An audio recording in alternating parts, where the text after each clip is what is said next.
ऐतिहासिक है आदर्श थाना हाजीपुर वैशाली जिले का। क्या आपको पता है कि वैशाली के जिला में जो पुलिसिंग व्यवस्था है और जिसके नेतृत्वकर्ता वैशाली की पुलिसिंग व्यवस्था में पुलिस अधीक्षक के रूप में स्थापित है, उनकी कुछ खूबियां मैं आपको बताता हूं। मैं मनीष आज आपके बीच वैशाली पुलिस के अपराधीकरण का पुलिस अधीक्षक के द्वारा किए गए कार्यों को लेकर आपसे चर्चा करने आया हूं। पहले यह तस्वीर देख लीजिए। इस तस्वीर को देखने के बाद आपको समझ में आएगा कि वैशाली पुलिस अधीक्षक क्यों ऐसा करते हैं कि अपने अधिकारी पदाधिकारियों को जिन्हें ड्यूटी देते हैं उनका सुरक्षा, उनकी व्यवस्था, उनकी पारिवारिक सोच को, मानवीय सोच को वह ध्वस्त कर देते हैं।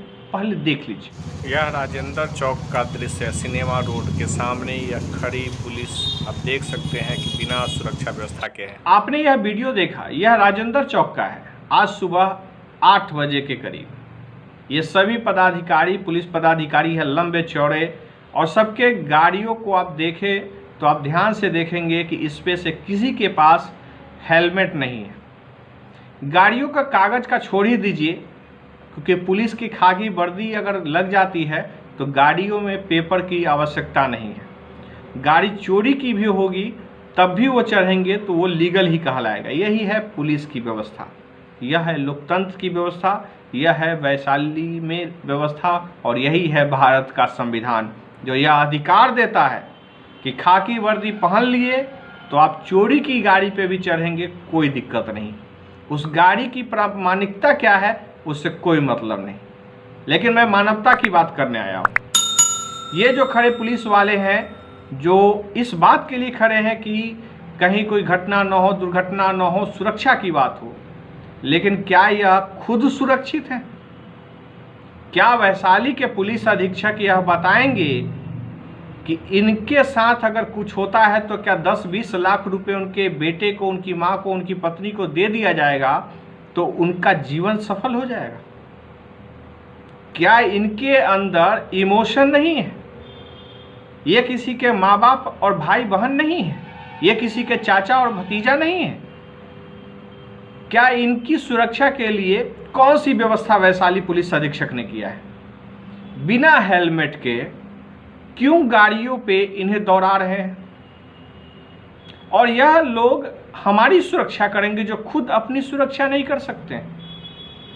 यह क्या पुलिसिंग व्यवस्था है? क्या यह गुंडई व्यवस्था है? क्या यह लंठई व्यवस्था है? क्या यह संवैधानिक व्यवस्था है?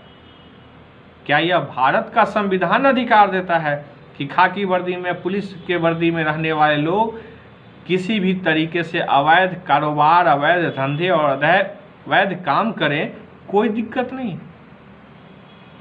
लेकिन आम आदमी अगर सुरक्षित भी चलता हो तो उसके लिए सड़कें ही उखाड़ कर फेंक दी जाएंगी।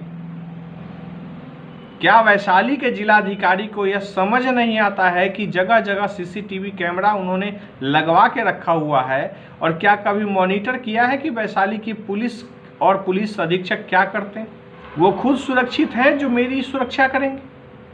इस बात की ओर अपने ध्यान को आकृष्ट करिए और कानून वही हो जो सबके लिए हो। ऐसा न हो कि पुलिस की वर्दी में रहने वाले लोगों को यह स्वतंत्रता हो कि वो अपने मर्जी के हिसाब से काम करें। कानून सबके लिए बराबर होना चाहिए, कानूनी संरचनाएं बराबर होनी चाहिए। अगर राजा ही गलत करेगा तो प्रजा तो गलत करेगी ही करेगी। अब प्रधानमंत्री नरेंद्र मोदी दिन भर में 100 झूठ बोलते हैं तो उनकी पूरी जो मंत्रिमंडल है वो 100% ही झूठ बोलती है। तो क्या उम्मीद रखेंगे कि इस देश का जनता और इस देश की प्रशासनिक स्ट्रक्चर सच बोलेगी? जिस देश के प्रधानमंत्री और गृह मंत्री के जम्मू कश्मीर जाने पर पूरी सुरक्षा व्यवस्था पूरी टाइट हो जाती है, वहीं आम जनता के लिए से बलि चढ़ाई जाने की व्यवस्था की जाती है। उन्हें मारने की व्यवस्था की जाती है, उनको घर में घुसकर मार देने की व्यवस्था होती है। जो व्यवस्था आम आदमी के लिए नहीं हो सकती वो प्रधानमंत्री के लिए क्यों होनी चाहिए? जो प्रधानमंत्री हमारी सुरक्षा नहीं कर सकता है वो अपनी सुरक्षा के लिए इतनी बड़ी फौज तैयार क्यों करता है? हमारे लिए सुरक्षित सड़कें नहीं हैं। अमेरिका के राष्ट्रपति से भी के बाद महंगा फ्लाइट चलने वाले प्रधानमंत्री भारत के, लेकिन आम जनता क्या करे? भूखमरी में जी रहे। इसलिए कानून व्यवस्था अगर प्रधानमंत्री के लिए जो हो, सुरक्षा व्यवस्था प्रधानमंत्री के लिए हो, वो हमारे लिए भी होनी चाहिए। अगर यह व्यवस्था भारत में लागू नहीं हो सकती तो यह लोकतंत्र नहीं। अगर यह व्यवस्था भारत में लागू नहीं हो सकती है तो यह लोकतंत्र नहीं है। तो जो तस्वीरें मैंने आपको वैशाली के संबंध में दिखाया, पुलिस की खड़ी हुई व्यवस्थाओं को मैंने दिखाया, आप देख कर समझिए कि क्या यह लोग हैं जो हमारी सुरक्षा कर सकते हैं? क्या खुद कहीं जाकर के एक्सीडेंट होकर के मर जाएंगे तो क्या उनके परिवार में क्या बीतेगा और क्या हमारी सुरक्षा में होगा? शुक्रिया, धन्यवाद। मैं मनीष आज आपके साथ फिर से हूँ और आज मैं भारत के संविधान के द्वारा दिए गए अधिकार की बात कर रहा हूँ। मैं मनीष आज आपके साथ फिर से हूँ और अधिकार देता है कि आप भारत के अपनी जिम्मेवारियों की के द्वारा दिए गए उस अधिकार की बात, वह संविधान की बात मैं कर रहा हूँ कि यह अधिकार यह देता है कि हमारे राजनेताओं की जगह